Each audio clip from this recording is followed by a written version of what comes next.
All right, good morning, agents. This is Kevin Lauren. I'm Director of Training and Marketing here at Alta Realty Group. And today we are going to answer a really important question that every single realtor gets. How's the market? Right? So, how you approach that answer and how you answer that can make you either just another schmo agent or it can turn you into the trusted agent that someone wants to work with. So, before we get into today's presentation, we're going to invite Bill Seitz, the corporate broker for Alta Realty Group, on the line. Good morning, Bill. How you doing? Good morning, Kevin. Good morning, everybody. Yeah, and we've got a few new agents with us. We've got Nick Skirbick with us. I just spoke with Nick yesterday, or maybe the day before. Got him dialed in. So great to have you on the line, Nick. Great to have all of our regulars. And Bill, what's going on today? Well, it's a beautiful day. It's a There's beautiful a lot day. going on, Kevin. There's always a lot Yeah, going I on. know. We got our broker tip. We've got our funny Instagram reel, and then also just wanted to let everybody know that next week we will not have our Wednesday webinar. I go on three different horseback rides, trail rides every year. Yes, next week is the big one that I go on. That's a week long. So I will be out on Friday, and so we are going to skip the Wednesday webinar next week. City That's all. slickers. City slickers. Oh yeah. There was Well, about 500 guys. you can survive one of those weeks. You're a tough cookie. That's for sure. Yeah, so good morning to all the new agents. Good morning to our regulars. Happy to be back. I was gone last week, as you all know. Had some family stuff to take care of, but that's all going well. So I'm happy to report that. Kev, let's start. Yeah, we'll start with the broker tip, I guess. Let's do that. Yeah, it was an important one. Well, I don't know. Maybe while we're queuing this up, if any, I don't know if the agents get this broker tip. I don't know if it just goes to me, but if a couple of you can just chime in whether you get this or not. This one was really addressing fraud with licensee information. It was basically beware of scammers using names and information to impersonate. So the advisory from the DRE was all about impersonation and these dirt bags, for lack of a better word, are very creative. They have a lot of tools with the internet and AI and all this stuff. So they can grab, anyone's information off of websites, off of, the DRE license numbers, and they're very good at what they do. It's getting even more commonplace. So we as licensees need to be super aware of that stuff. And I'm just going to read really quick what the scam looks like. But if someone can just chime in, if you guys got this, it just helps me understand how the information's getting sent out to all licensees, brokers, and or agents. But the bad actors appear to be using names, license numbers, photos, and information of actual real estate agents in an attempt to legitimize and complete various types of real estate scams. With virtually no investment of money, scammers can create a domain name, website, email address, social media account, and other information to make themselves appear to be whoever they want to be online. The same is true with regard to purported business addresses, which in many cases turn out to be just a post office box, a fake address, or the address of someone else. And it is quite easy for an identity thief to access information such as the name and license number with respect to reputable licensees and then pose as those licensees. Um, and then it goes on just to say if you suspect this has happened to you or someone else, they do provide resources for that. And I think we've probably all been aware of how much fraud there is on Craigslist listings. I've had a lot of friends of mine and people that are just, looking for, leases or whatever, and they've definitely come across that. So a lot of it out there, definitely something to be aware of, and also to inform your clients about it if they're using these things like TikTok, Craigslist, any social media stuff, just be super aware. Yeah, great point. It's just becoming more and more prevalent. Fraud is everywhere. It's just getting worse. Yeah, the problem is the technology makes it too easy for them, right? So, Yeah. it's just yeah, it's gross, but just people. There's a small percentage of the dirtbags in the world that have to do that. Exactly. If they would only just focus their minds and their intelligence on something good, right? Yeah, it's like the Lex Luthors of the world. Exactly. Let's just go quick into the markets. I know we had Amelia on last week to review the 3-2-1 buy down. I went back and listened to the training, Kevin. She did a great job of running through that. Um, Yeah, she really did. That's really important. Everybody should contact her directly, like I said, and just understand that so you can articulate that to your clients. yeah, especially as rates are going up. Look at that little spike there. Look at We that have spike. Lovely. come off of the basically the 4 or 5 month high there. But then we're kind of creeping right back up to it. So 4.4 today. There's some information coming out today. This is the federal, what's our guy's name? Man, like Jerome Powell. Jerome Powell. Yeah, Mr. Powell. This is his last Fed's meeting. They're going to be, they are anticipating no change to rates today. As we all know, we talk about this regularly. Just because the Fed lowers or raises rates does not determine the interest rates of mortgage. However, they do tend to trend in the same direction of the 10-year. That's why we always pull up the 10-year because I can tell you basically without even looking at my email or a rate sheet from the bank exactly what rates are doing by looking at this graph. So today we are up, what, 3, 4 basis points, Kevin? Can you scroll? Yep. Just scroll there. So we're up 4 basis points. So that tells me that most of the banks have probably revised their rate sheet upwards, probably at least once this morning. And that's just the way it works. So this is why we always pull this resource up for you guys. You guys can tell exactly what's happening and you guys can become the experts as well. Good point. And yeah, so just lastly on Amelia, I know that we had some agents requesting the just information in general about the 3-2-1 buy down. We talked a lot about this probably the last 18 months or so, and it's definitely something you want to have in your tool belt. You really want to have all the tools at this point, just because the market is a little bit, a lot of uncertainty with just inflation and the ongoing geopolitical stuff that's going on in the Middle East, and just you might as well know this stuff. So if it comes up, you are aware and can implement it into your deals. So that's that, Kevin. We have a very short Instagram reel today. They're all short, but this um, one, this one's this cute. this one I can't. Can you read it real quick? Yeah, it says POV, point of view, right? A realtor trying to open the lockbox in front of a client. So Okay. we've all been there. Doesn't work. Code's wrong. Yeah, Whatever. Like I'll play so, that one. I'll let her rip. I ain't never been humiliated and embarrassed like that in my whole entire life. Thanks to you. Thanks to me. Yeah, thanks to you. I ain't never.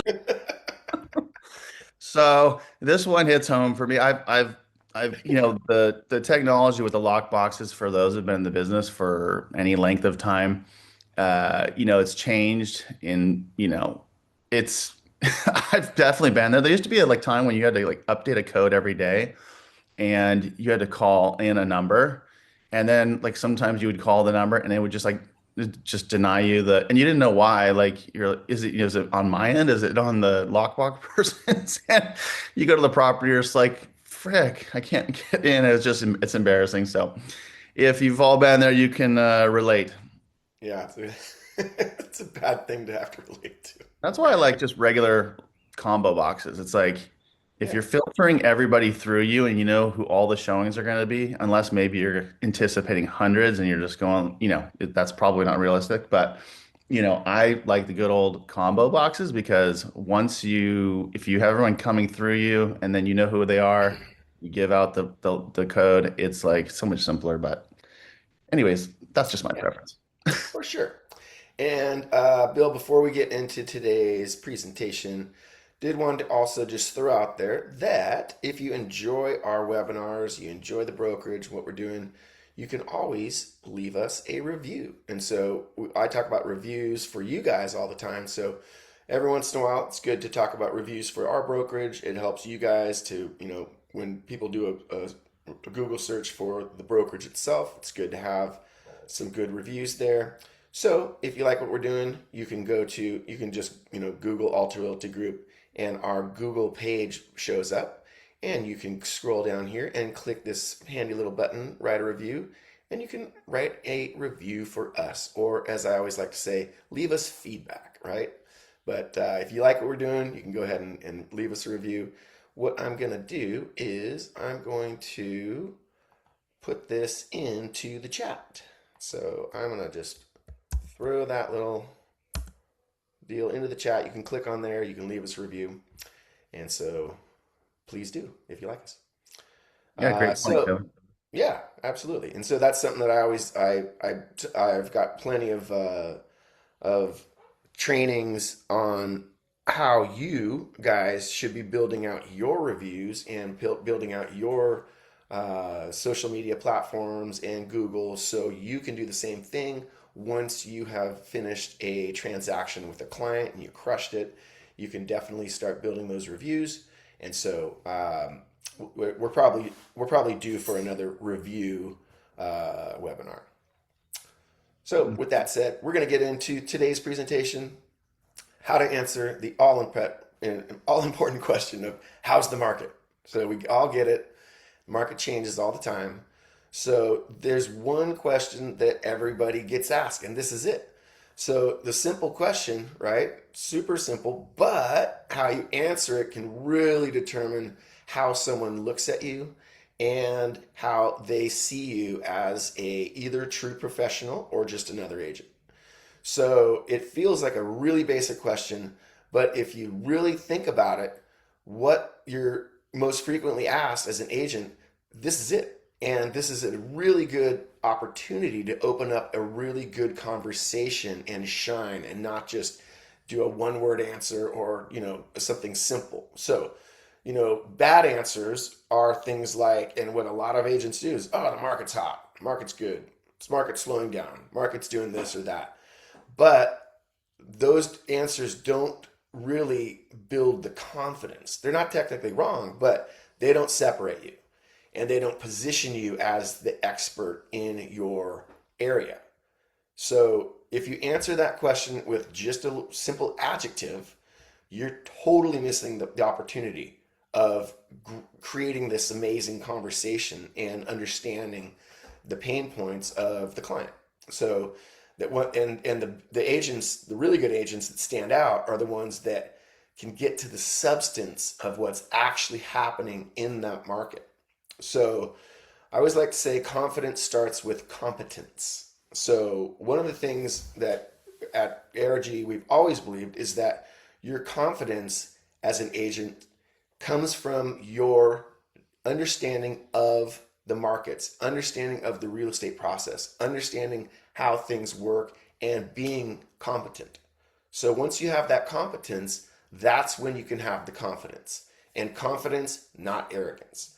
So when you hear somebody explain the market with real numbers, context, with actual things, the client immediately thinks, okay, this person knows what's going on, and that's what builds the trust. So that means, of course, understanding things like inventory levels, how they change. You watch this stuff. You see it every week. You know the average sales price trends. You know the days on market. You know the absorption rates. You know what's happening in the specific price points and the different neighborhoods and the different sub-neighborhoods. So when you have those things in your brain and you are the expert, then you can convey that, and then you can actually sound like the expert and have that confidence. So, if you can move from the general statements to specific insights in that conversation immediately, it really changes how you are viewed by your client. So a really, really important thing is to start with a better question. So if somebody asks you, how's the market? You want to right away ask a question and say something like, Are you thinking about buying, selling, or just curious? Or ask something that actually shifts that conversation away from just, okay, I'm just going to start talking, to seeing what the pain point is, seeing where somebody is in their buying process or where they are in their mindset. So that shifts the whole conversation, and you're going to actually understand what matters to them. So you have to meet people where they are. The market is not one thing, it's different for everybody. And so understanding where they are will get you to be able to have a better answer to the question. So step 2 is get specific, and I mean really specific about that, exactly what they are looking for. So the importance of drilling down is paramount. Not just knowing the market, but knowing the segment of the market that they're in. So in some areas, you can go 4 or 5 blocks and the market changes dramatically. In Newport Beach, we see this all the time. A lot of markets, we see this all the time. So when someone asks how the market is, being able to speak specifically to their situation is what makes the difference. And it's what sets you aside. So that means moving beyond broad market commentary and goes into more depth, like the price ranges, the property types, the micro neighborhood trends, the specifics of that particular property. And those are the things that build the credibility. So they go, oh, this person really knows what they're talking about. So number 3 is turn the data into confidence. So, and it's just like I've been saying the whole morning, when you have that specifics, that is what builds the confidence. So, here's what most agents stop. They gather the data, but the best agents go one step further. They have the ability to communicate it clearly, confidently. And when you take that information and deliver it in a way that's concise and impactful, that's when people start to feel confident in you. So, for example, instead of saying the market's good, you might say something a little bit more specific. Like, year to date, we're up 11% in closed transactions compared to the same time period last year.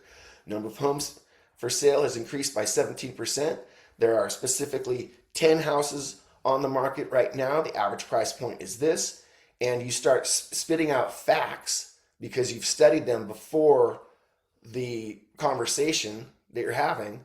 And that builds the confidence in the person that you're talking to, because you're instantly giving them not just that it's hot or it's the market's up or whatever those things are. When you come back at them with the specific facts and the information that is actually leads to, yes, the market is good or the market is softening, those are the things that build that confidence, right? So it really becomes a completely different conversation. And it adds so much to who you are as an agent, and people can really see that. So step 4 is to add stories to bring it to life. So the numbers build the credibility, but the stories build the connections. So people want to hear what's actually happening. They want examples. They want to understand what you're seeing in the real world, not just the data. So you can start, giving them specific little anecdotes about something that just sold or your last transaction, right?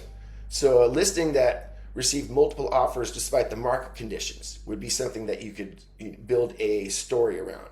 A buyer who found an off-market opportunity where maybe there weren't many in that particular market, or a pricing strategy that made the difference, or how your client used the 3-2-1 buy down in order to get into that home, and then the strategy that you used around that.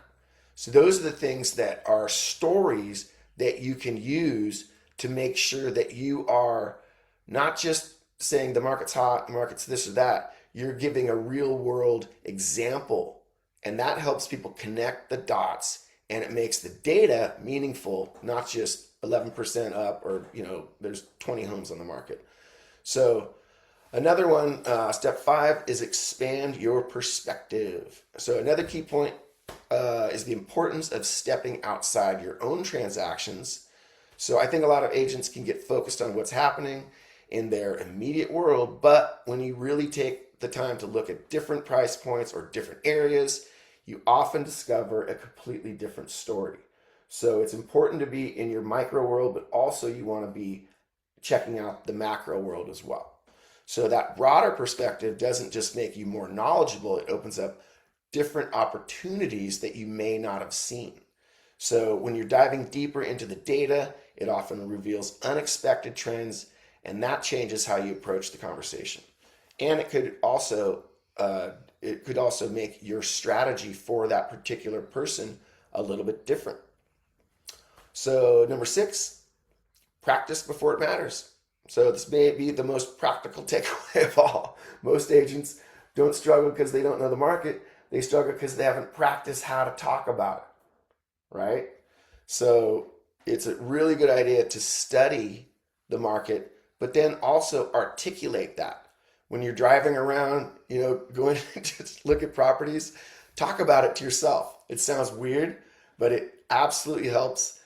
And these days, you don't look like a crazy person because people think that you're on the phone anyway. So you can walk, you can drive around, you can articulate what is going on in the market to yourself, and then you're able to do that when you sit down with your client. So, when you practice that stuff and you're versed in how the conversations go, then it flows naturally. And so that means a couple other things that you can do is practice it with other agents, review your numbers weekly, and test how you explain trends out loud as often as possible. You can bore your spouse with it too. So, so the real goal of your answer is not just to answer that question, but to build the confidence that you understand the market, the confidence that you can guide them through the process, and you're the right person to help them make one of the most amazing and important decisions of their lives, purchasing a home. So when you can answer the question well, it changes how people see you. It's not just a conversation anymore. It's a moment where you establish your credibility, you establish your expertise as a realtor, and it is an opportunity to really make an impact in that person. And so it's just a completely different way of looking at how you approach these questions and things that come to you. So every agent gets asked, how's the market? But not every agent uses it to their advantage. So next time you hear it, slow down, get specific, tell the story, because at that moment, you're not just answering the question, you're showing exactly who you are, that you're trustworthy, and you're the right person to make the decisions with them. So, Bill, what are your takeaways from today's presentation about answering the question, how's the market? I think you mentioned a really good point in not answering the question right away and saying, are you thinking about buying, selling, or just curious? I think that's like probably the biggest takeaway because you're hitting the ball back over the net without having to be specific, and you're finding out exactly what that person's thinking about, and then you can curtail your response. They say, "Oh, we're thinking about selling next or this summer, right?" Then you can start in with maybe some sales stats, or like you said, if you're up to date on what's happening, which we all should be. Information is overload at this point. We can get all the data from any title rep, any reputable source for our county, our city, our specific location. And I like too, you said the market is not one thing. So that is very true. There's the macro component, there's the micro component. Micro being a neighborhood, a city, but most likely micro being a very specific part of a city or neighborhood. The macro, though, I think is important as well to know basically what your county is doing, because that's going to show the overall health of a broader market, a macro market. So if you're in, Alameda County or LA County or Orange County, you probably should know what is going on. Um, and the anecdotes are really powerful too, Kevin. Oh, this house over on Starlight had five offers over asking. They end up closing in 15 days. Whatever, you right? If you know the person's looking in that area where Starlight is, then you've got the information to be like, oh yeah, I got my hand or my finger on the pulse, right? So that's super important. I did get I sent this to myself the other day because I got it from, I don't know who sent it to me, but I got it from WFG Title Insurance. And this is funny. I'm just going to share this real quick. It said, real estate is like dating. The longer you're on the market, the more people wonder what's wrong with you. I think we mentioned that in a webinar a while ago. So, and it's got a picture of Dr. Phil with his arms crossed. It's pretty fun. But anyways, it was a really good report. I actually sent it to myself because it was actually specific to Orange County, which, we have a lot of agents in many different counties here in California. So, obviously our headquarters is here in Orange County. So I'm a little more kind of want to see what's happening here locally. But, this report is interesting. I just read the first paragraph and it was, did you know the home prices saw their biggest decline since May of 2023? Yep, the median home price dipped year over year in 53% of Orange County zip codes. Not great. Looking at the 85 zip codes with comparable sales history, blah, blah, blah. And it goes into this stuff. So, that was super interesting to read. And there's a lot of information. And not that you want to have a doom and gloom when some of these statistics pop up, but you can rephrase stuff like, oh, it's a great time to buy, right?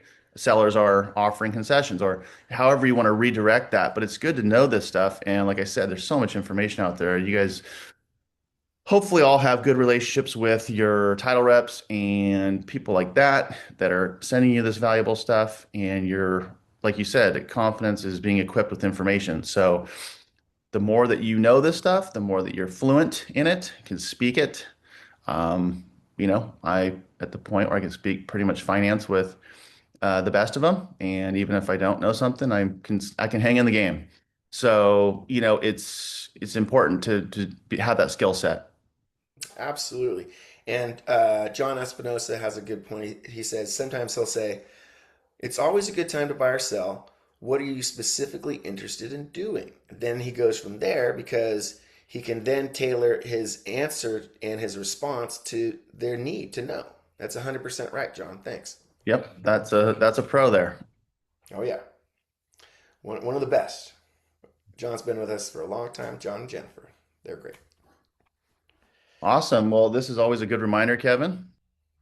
Absolutely. So this is one of those kind of mindset webinars to just get you guys to change your mindset a little bit and answer things maybe a different way than you wouldn't have. So hopefully it was educational and meaningful for you guys. Yeah, So one thing, one thing else, Kevin. yeah, go ahead, bud. It's just also a big part of sales. So if you've ever taken any formal sales classes, selling is more about listening than talking. The more information you can get from your potential client, the better you can respond to them and help them. And so I feel like people that are just, how's the market? And you start blabbing, whatever, or you have these short answers, you're not really being efficient in trying to get the person to open up and talk about what they're doing. And that's just sales. Kevin, you and I have been in a lot of different sales over the years. It's a very, very important thing. And I think a lot of people don't understand that sales is listening. You listen and then you reply in the appropriate manner. Yeah, and then also just put yourself the in when you're getting sold something. I always notice that.